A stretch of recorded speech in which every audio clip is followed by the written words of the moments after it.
Rafael Hernández dirige Temas. Temas es esta revista, es una revista que se edita en La Habana. Él es cubano y es uno de los... Ahora me voy a preguntar cuántos cubanos hay en este momento en Laza, Puerto Rico, donde estamos, en este stand de Claxo TV. Tenemos una referencia. En la guía de este Laza está 200 veces la palabra Cuba. Y la guía fue hecha antes del anuncio del 17 de diciembre por parte de Barack Obama y Raúl Castro sobre la perspectiva de normalización de relaciones. Rafael, muchísimas gracias. Gracias a ti, Martín. Ese es el número que yo tenía, 200 veces la palabra Cuba y eso está hecho antes. Pero lo que vino, vos mismo, vinieron después del anuncio del 17 de diciembre y después incluso de la Cumbre de las Américas. Bueno, el programa de Laza tiene a 368 cubanos asistiendo a paneles. 368, sí. No todos consiguieron visa, no todos consiguieron financiamiento para venir, pero hubo 168 visas otorgadas que lograron venir y están aquí. Es la presencia en un evento académico mayor que haya habido nunca, viniendo de gente de la isla.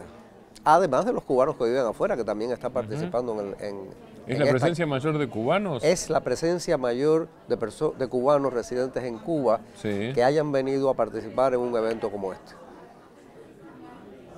¿Y por qué? 168. Sí. Porque dieron más visas que nunca. Ajá. Primero porque Laza aprobó esa cantidad que te decía, de 368 cubanos, sí, de distintas instituciones, incluso de ninguna institución en particular, que viven en Cuba. Nunca se habían aprobado tantos y tampoco se habían aprobado tantas visas. También se denegaron una cantidad de visas, se negaron 51 visas, de manera que podían haber sido más de 200 Más de 200, cubanos. Claro. ¿Qué les interesa a los cubanos en general de este Laza, o de venir a Laza en general, pero de este Laza en particular en este momento? Laza ha sido una institución que ha tenido una relación muy especial con Cuba desde fines de los años 70. Laza ha llegado a celebrar eventos fuera de los Estados Unidos, el territorio americano, nada más que para que los cubanos puedan venir. Porque en la época de Bush, sencillamente no se recibía ninguna visa. De nuevo, cuando empezó la administración Obama, se abrió la posibilidad de que sí se otorgaran visas y regresaron a hacerlo en los Estados Unidos. De manera que así como existe esa relación tan especial y existe una sección Cuba que tiene más de 500 miembros, que está formada no solamente por cubanos que viven en Cuba o cubanos que viven afuera, sino por estudiosos de Cuba. Hay más de 500, yo dudo que haya muchas secciones en Laza que tengan esa cantidad de gente asociada. Ayer tuvimos la asamblea de trabajo de la sección Cuba y aquello estaba lleno. Y fue muy especial porque después que se terminó esa sesión de trabajo, nos fuimos a la recepción. Y la recepción ocurrió en el Departamento de Estado de Puerto Rico. O sea, estuvimos allí bailando y celebrando con el Comité de Solidaridad con Cuba y con el gobierno de Puerto Rico al mismo tiempo. O sea, eso es un buen ejemplo del gran arco de conexiones que en este momento, históricamente, Cuba ha articulado, ¿no? Hay gente de espectros políticos muy diferentes, de franjas muy distintas de ese espectro, que tienen un vínculo con Cuba, tienen un interés con Cuba. Y yo diría que nada como esto, para darnos cuenta que incluso en este contexto que ya era favorable, que ya era receptivo, el impacto del proceso de normalización iniciado el 17 de diciembre ha cambiado la configuración del campo internacional de Cuba. Eso es evidente, ¿no? No solo en la relación entre Cuba y los Estados Unidos, sino en las relaciones de Cuba con el resto del mundo. ¿Y cambió también a los Estados Unidos? Cambió a los Estados Unidos en una gran medida, porque aun cuando algunos recuerdan que Estados Unidos no ha cambiado sus objetivos, uno entra en la página web del Departamento de Estado y escribe Cuba, y los objetivos de Estados Unidos hacia Cuba son los mismos: llevar la democracia y la libertad al pueblo de Cuba. Pero hacerlo por los medios de la diplomacia, hacerlo a través de la normalización de relaciones es algo que no ha sido la opción durante 55 años. Y yo digo que en política los medios es todo. Claro. La política se trata de los medios. Claro, la forma. Entonces, si se trata... La forma no es una cáscara en política. Es al contrario, sí. Es el contenido, el medio es el mensaje. Y ahora se trata de cambiar a Cuba a través de una relación civilizada, a través de los contactos, a través de eventualmente el levantamiento del embargo, a través de la ampliación de las relaciones comerciales, financieras, sociales, institucionales, la colaboración. Si esa es la manera en que nos van a cambiar, adelante. Estamos listos para que nos cambien. ¿Qué quieren cambiar? Bueno, hay una parte de los americanos que a veces uno piensa que es por pura ideología. Y yo me he llegado a convencer, mi campo es el estudio de los Estados Unidos, la política de Estados Unidos, la sociedad norteamericana y la formación de la política de Estados Unidos hacia Cuba y hacia América Latina. Y yo me he llegado a convencer de que la mayor parte de ese componente es cultural, que no es lo mismo. Ellos están convencidos de que la idea, los valores básicos de la civilización humana tienen que ver con las definiciones de ellos en torno a qué es democracia, qué es libertad, qué son derechos humanos, etc. Y para nosotros en Cuba, pues por supuesto que esos son temas, y por supuesto que esos son preocupaciones, y por supuesto que esos son cosas y áreas en las cuales batallamos para producir un mejoramiento, un cambio. Nosotros necesitamos un cambio, no solamente económico, necesitamos un cambio en el terreno político, necesitamos un cambio en el funcionamiento de las instituciones del sistema político, necesitamos un cambio de mentalidad, necesitamos un cambio también, una transformación en la cultura cívica cubana, pero partiendo de las cosas que se han avanzado, no partiendo del referente de que vamos a llegar a ser, cuando seamos grandes, como los americanos. Claro. Definitivamente eso no es así. Y eso no es así, y sabemos que no es así, porque llevamos demasiado tiempo de vecinos de los Estados Unidos. Nosotros no somos un país de Europa del Este, nosotros no somos un país de Asia, nosotros no estamos en Indochina, nosotros somos una frontera de los Estados Unidos.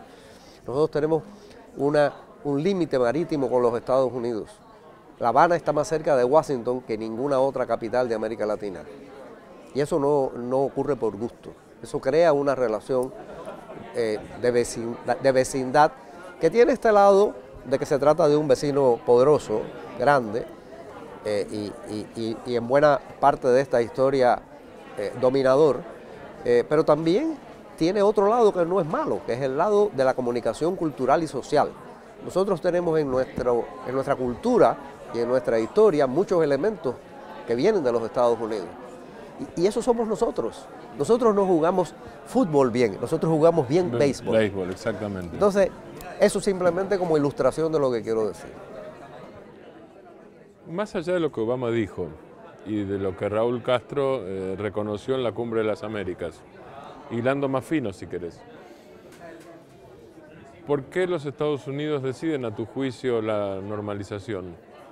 Del lado de los Estados Unidos, es obvio que se trata de un acuerdo, es obvio que hubo una gestión de buenos oficios del Vaticano y del Papa Francisco, pero yo hablo desde el punto de vista de los cuestión de buenos oficios en algunos detalles, creo que tiene que ver con algunos liberados en todo caso, no en el fondo, pero del lado de Estados Unidos, ¿por qué Estados Unidos quiso y qué le conviene en todo caso desde el punto de vista objetivo de un acuerdo? Obama está en la situación de lo que ellos llaman un pato rengo. Sí. Está en los últimos 2 años de su presidencia.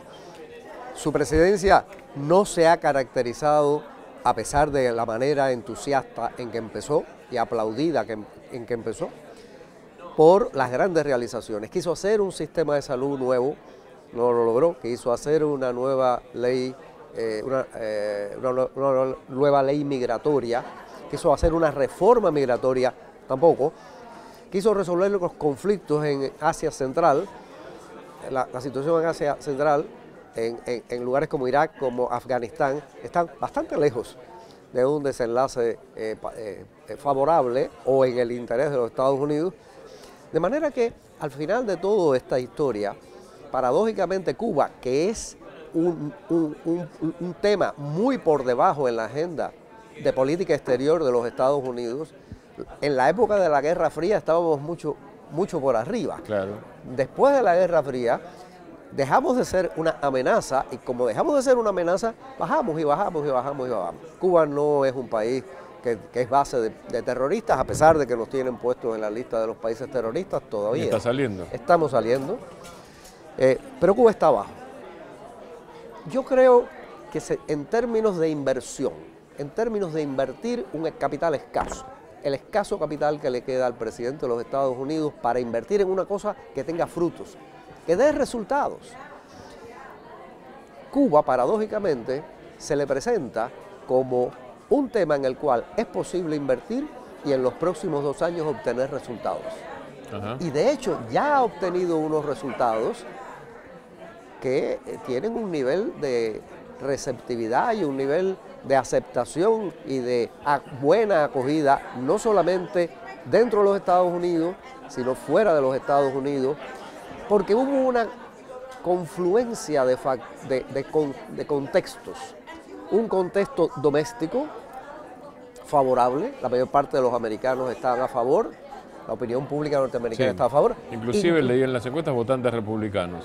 E inclusive los cubanoamericanos. E inclusive cubanoamericanos, republicanos también. La mayor parte de los cubanoamericanos hoy, salvo una minoría resistente, extremista, la mayor parte de los cubanoamericanos hoy están a favor del levantamiento del bloqueo y de la normalización de relaciones.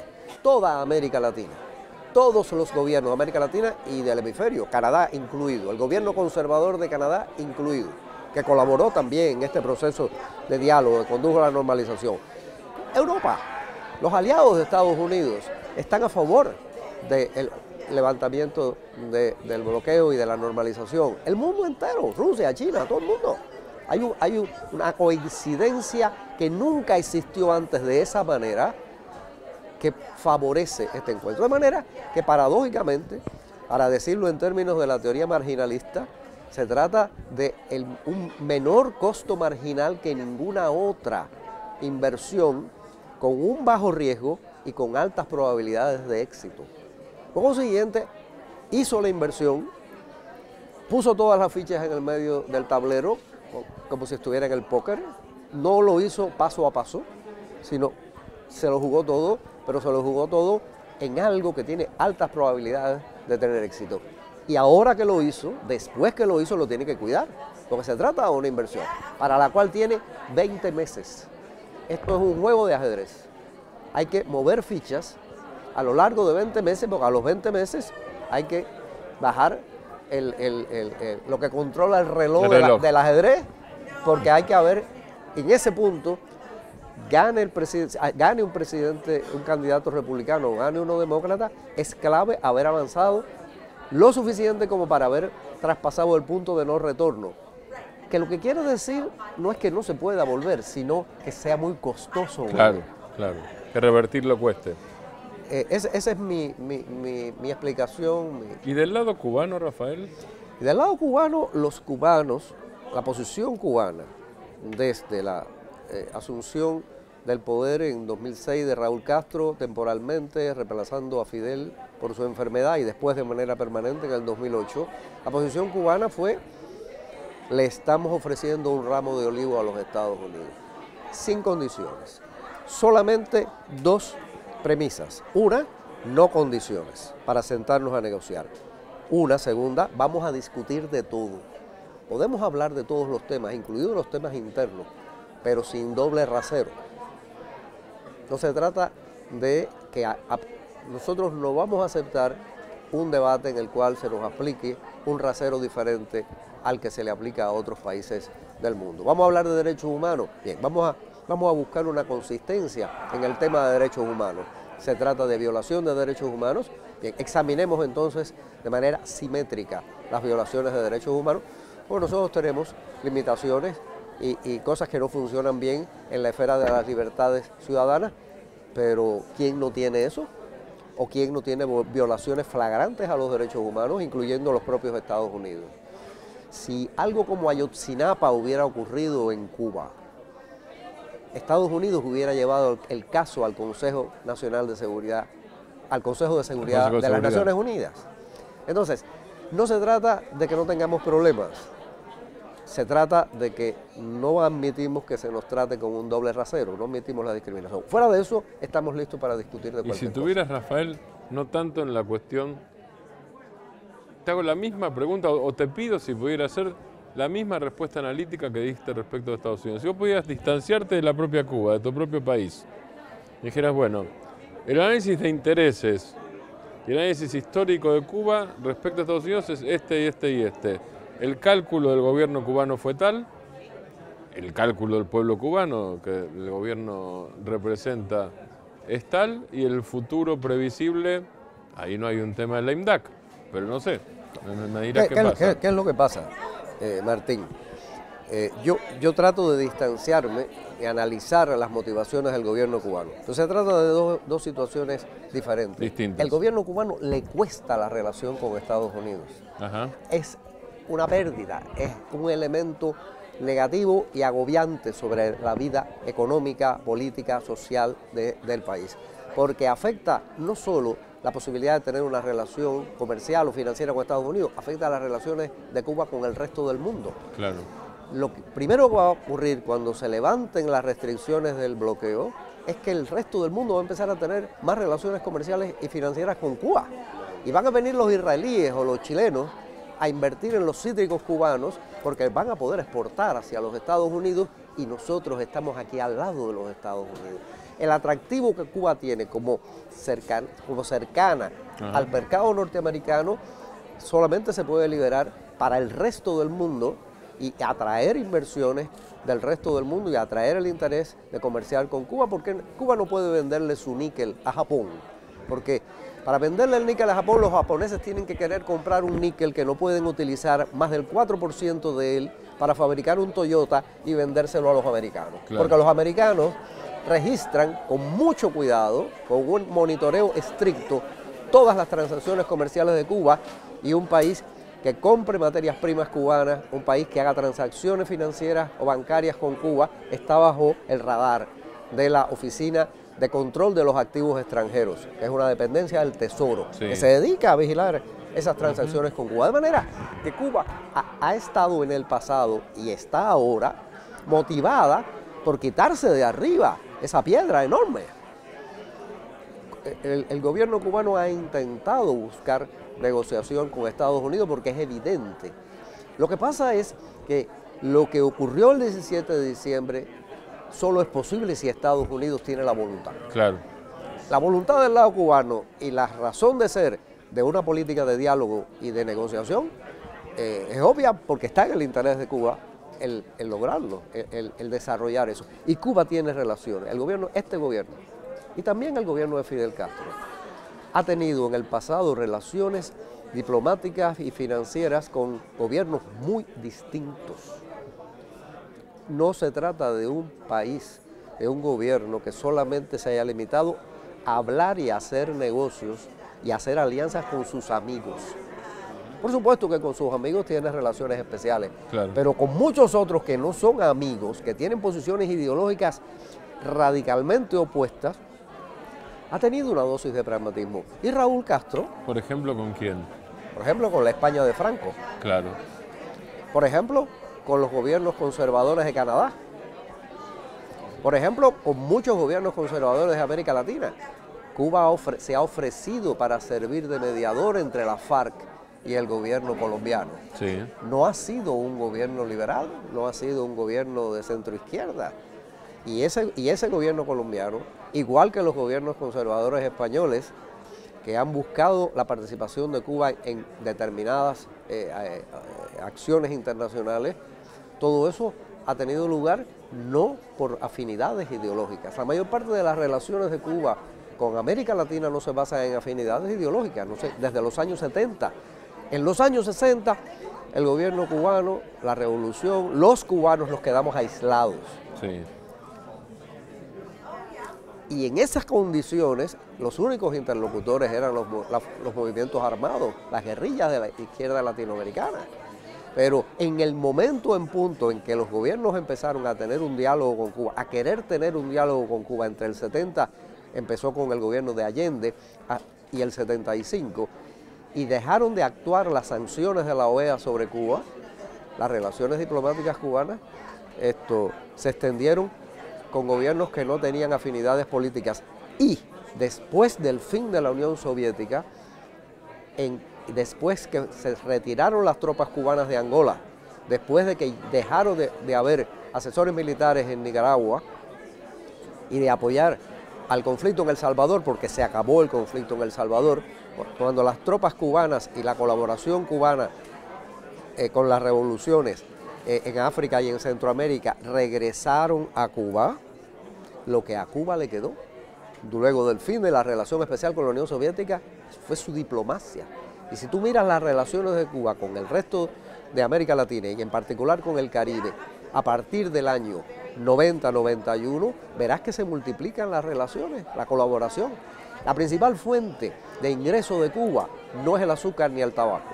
La principal fuente de ingreso de Cuba es la cooperación internacional, que son médicos cubanos, maestros cubanos, entrenadores deportivos cubanos, no solamente en Venezuela, sino en muchos países de Centroamérica y en África.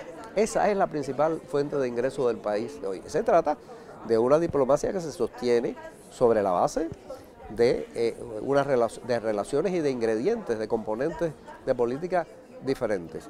Y a Cuba no le queda más remedio que tratar de tener una convivencia pacífica con Estados Unidos, porque estamos al lado. Muy al lado. Muy al lado. Nosotros no podemos jugar con eso. Un avión se demora 50 minutos en llegar de Miami a La Habana, y un avión militar se demora mucho menos. Sí. Entonces estamos abajo, aquí abajo. Sin embargo, mira, las Fuerzas Armadas y los guardacostas de Estados Unidos y los guardacostas cubanos cooperan más estrechamente que los guardacostas norteamericanos con muchos países del Caribe. Existe un respeto mutuo entre las Fuerzas Armadas, se ha logrado. Si se ha logrado una relación de colaboración entre las Fuerzas Armadas americanas y las cubanas en torno al tema de la migración y la persecución del narcotráfico en el área aledaña a Cuba, en el mar y en el aire. Si se ha logrado eso, yo creo que se puede lograr la colaboración en cualquier otra esfera. Rafael, ¿cómo se plantean los temas de temas? ¿Cómo los eligen? ¿De acuerdo a qué? Temas tiene un consejo asesor y un consejo editorial, que son los que juzgan los borradores de los textos que se presentan, los manuscritos. Es una revista arbitrada. Hay 3 miembros del consejo editorial que leen los textos sometidos y hacen observaciones y se las transmitimos a los autores y más o menos publicamos como el 40% de lo que recibimos, aproximadamente. Esos miembros del consejo asesor y del consejo editorial se reúnen todos los años para decidir cuáles son los temas que vamos a tratar. Nadie en Cuba interviene, ningún organismo cubano, ninguna institución cubana, ni siquiera el Ministerio de Cultura, que es quien produce la revista, nos ha dicho nunca qué temas debemos tratar, ni nos ha dicho nunca qué autores debemos tratar. A veces publicamos cosas sobre Cuba que son polémicas, porque muchas veces desde el primer número aparecen artículos que critican las políticas del gobierno cubano, que critican incluso las políticas del Ministerio de Cultura. Y el Ministerio de Cultura, puesto que quiere que la revista sea una revista que tenga un espacio plural de expresión del pensamiento de las ciencias sociales cubanas y no cubanas, nos ha dado desde el principio ese marco de acción. Hemos tenido confrontaciones, hemos tenido dificultades en momentos determinados, hemos tenido incomprensiones en momentos determinados, no solamente en relación con la revista, sino en relación con el espacio de debate que la revista organiza cada mes y que está aquí en este DVD aquí. que filmamos, este espacio de debate, con un espacio de debate abierto sobre distintos temas y donde entra cualquiera, no solamente académicos. Cualquiera puede entrar y el participar en el debate con el panel y hacerle preguntas y hacer comentarios y decir opiniones. Y a veces ha habido personas en Cuba que tienen poder de decisión a quienes no les ha gustado algunas cosas que hemos hecho. Pero eso nunca ha sido razón para que dejemos de hacerlo. Siempre hemos tenido a otros que sí les ha gustado. Y esos que sí les ha gustado al final han acabado por predominar y hemos logrado seguir haciendo este trabajo y seguir haciéndolo en estas condiciones, expandiendo los espacios para la agenda de debate en Cuba.